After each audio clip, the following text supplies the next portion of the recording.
පන්දාට වඩා ෆ්‍රෙන්ඩ්ස් ලැඩ් කරන්න බැරිද? එහෙනම් මං කියලා දෙන මේ ට්‍රික් එක යූස් කරන්න. ෆ්‍රෙන්ඩ්ස්ලා බැරි වුණාට ෆෝලෝවර්ස්ලා වැඩි කරගන්න පුළුවන් නේ. ඒකටම යන්න Facebook එකට. Facebook එකට ගිහිල්ලා ඔයාගේ ප්‍රොෆයිල් එක ක්ලික් කරන්න. ප්‍රොෆයිල් එක ක්ලික් කරලා ඊපස්සේ සයිඩ් එකේ ඉරි තුනක් තියෙනවා. ඒක ක්ලික් කරලා යන්න settings එකට.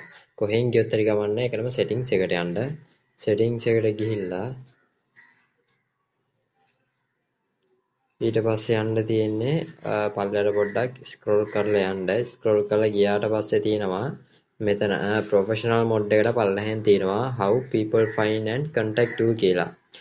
ඒක ක්ලික් කරන්න. ඒක ක්ලික් කරලා මේ උඩම තියෙනවා your friends කියන එක පල්ලෙහෙන් තියෙනවා who can friend request කියන එක.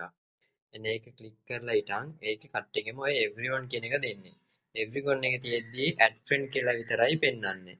එහෙනම් ඔයාට add friend තියෙද්දි minimum 5000ක් තමයි friends ලව add කරගන්න පුළුවන්.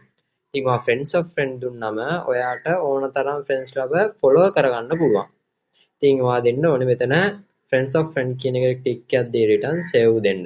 save දුන්නාම back යනවා. ඊට පස්සේ ආයෙ ගිහලා බලන්න ඒකට පල්ලෙහාන් තියෙනවා who can see friend list කියලා. ඒක public අනිවාර්යයෙන්ම දී ගන්න. ඒක public අනිවාර්යයෙන්ම දෙන්න. ඒකක් දීලා save කරගන්න.